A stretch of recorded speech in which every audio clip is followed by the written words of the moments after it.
Jika kita melihat peta Asia Tenggara, kita sering melihat sebuah kawasan yang sangat kental dengan pengaruh agama, mulai dari dominasi Katolik di Filipina, Islam di Indonesia dan Malaysia, hingga Buddhisme Theravada di Thailand dan Kamboja. Namun, ada satu anomali yang sangat mencolok di tengah dinamika ini, yaitu Vietnam.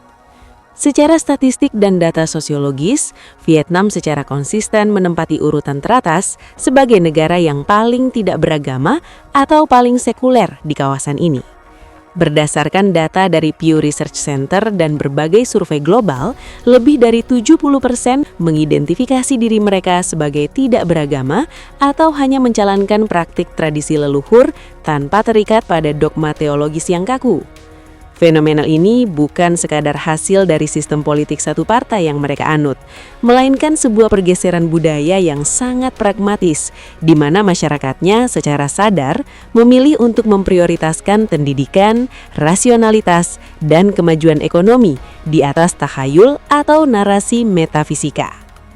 Bagi seorang skeptis, Vietnam adalah laboratorium hidup yang menunjukkan apa yang terjadi ketika sebuah bangsa melepaskan beban dogma dan memfokuskan seluruh sumber dayanya pada pengembangan kapasitas manusia berbasis sains dan data empiris.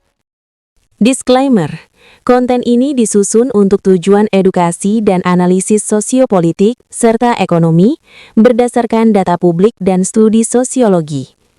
Narasi yang disampaikan bertujuan untuk membedah fenomena sekularisme di Vietnam melalui lensa skeptisisme rasional dan tidak bermaksud merendahkan institusi atau keyakinan apapun.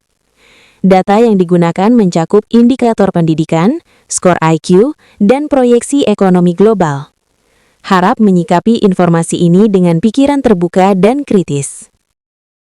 Salah satu bukti paling nyata dari keberhasilan model sekuler Vietnam adalah kualitas sistem pendidikannya yang mengejutkan dunia internasional. Jika kita merujuk pada data PISA, Program for International Student Assessment, Vietnam secara konsisten mencetak skor yang jauh melampaui negara-negara dengan tingkat pendapatan per kapita yang jauh lebih tinggi. Bahkan seringkali mengungguli negara-negara maju di Eropa dan tetangganya di Asia Tenggara. Anak-anak di Vietnam didorong untuk menguasai matematika dan sains bukan sebagai hafalan, melainkan sebagai alat untuk memecahkan masalah. Di sana, waktu yang di negara lain mungkin dihabiskan untuk pendidikan dogma atau ritual keagamaan di sekolah, dialihkan sepenuhnya untuk literasi sains dan logika. Data menunjukkan bahwa fokus pada pendidikan berbasis data ini berkorelasi positif dengan tingkat kecerdasan kolektif mereka. Berdasarkan beberapa studi mengenai IQ nasional, Vietnam memiliki rata-rata skor IQ sekitar 102, yang menempatkan mereka di jajaran atas global, jauh di atas rata-rata regional Asia Tenggara. Ini membuktikan sebuah poin skeptis yang tajam, bahwa ketika pikiran manusia dibebaskan dari batasan tahayul sejak usia dini, kapasitas kognitif mereka memiliki ruang yang lebih luas untuk berkembang secara maksimal. Cara orang Vietnam memandang agama sangatlah unik dan pragmatis. Bagi mayoritas penduduknya, apa yang sering dianggap sebagai agama oleh orang Barat atau tetangga mereka sebenarnya hanyalah bentuk penghormatan budaya atau etika Konfusianisme. Mereka menghormati leluhur bukan karena takut akan neraka atau mengharap surga, melainkan sebagai bentuk rasa syukur sejarah dan penguatan ikatan keluarga. Kehidupan di Vietnam digerakkan oleh realitas yang terlihat, bukan oleh janji-janji setelah kematian.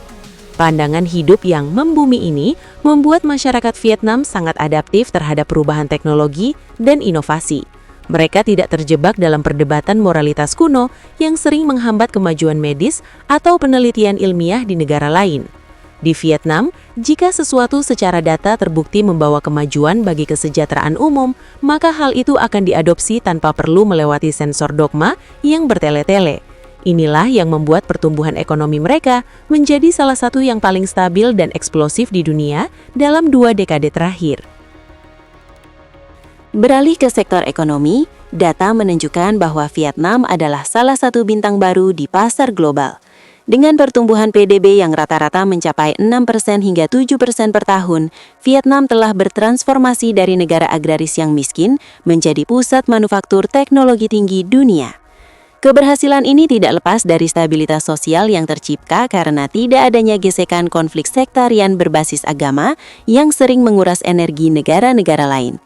Vietnam menggunakan model pembangunan yang sangat rasional, mengundang investasi asing melalui kepastian hukum dan kualitas tenaga kerja yang terdidik secara saintifik.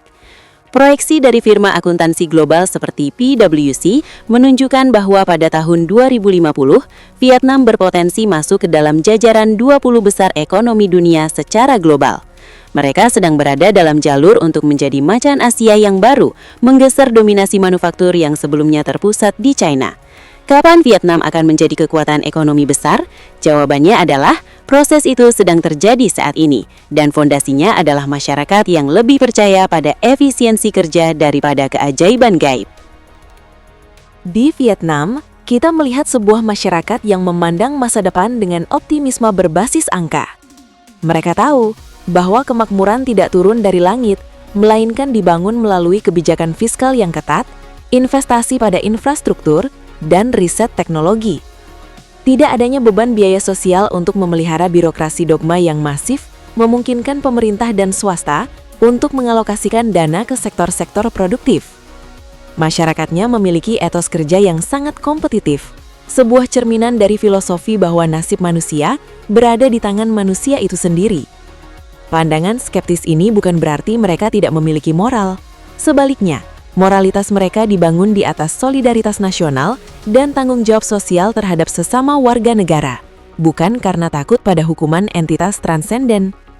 Vietnam adalah bukti nyata bahwa sebuah bangsa bisa menjadi sangat etis, sangat berbudaya, dan sangat sukses tanpa harus menjadi religius secara formal. Melihat fenomena Vietnam memberikan kita perspektif penting tentang posisi manusia di abad ke-21. Di saat banyak negara masih berkutat dengan isu penispaan, larangan berdasarkan teks kuno, atau segregasi sosial berbasis keyakinan, Vietnam melesat maju dengan membangun pabrik semikonduktor dan memperkuat literasi digital rakyatnya.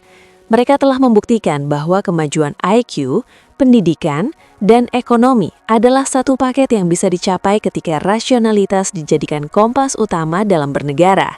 Vietnam adalah pengingat bagi kita semua bahwa data tidak pernah berbohong, sementara tahayul seringkali hanya menjadi penghambat bagi potensi manusia yang sesungguhnya. Mereka tidak menunggu hari esok untuk menjadi hebat. Mereka sedang membangun kehebatan itu di atas fondasi kenyataan, keringat, dan kecerdasan kolektif yang merdeka dari kungkungan dogma. Terima kasih telah menyimak ulasan mendalam ini. Fenomena Vietnam adalah pengingat bagi kita semua bahwa ada jalan alternatif menuju kemajuan yang didasarkan pada kekuatan akal budi dan data empiris. Kita melihat sebuah bangsa yang berani memprioritaskan literasi di atas tradisi buta, dan hasilnya adalah lompatan besar yang tidak bisa diabaikan oleh dunia.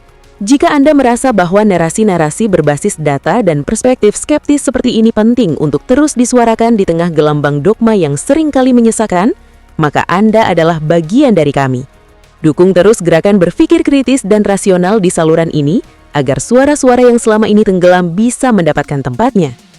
Jangan lupa untuk menekan tombol subscribe, berikan like, dan bagikan video ini kepada mereka yang haus akan perspektif baru yang tajam. Sampaikan pendapat Anda di kolom komentar dengan cara yang cerdas dan beradab.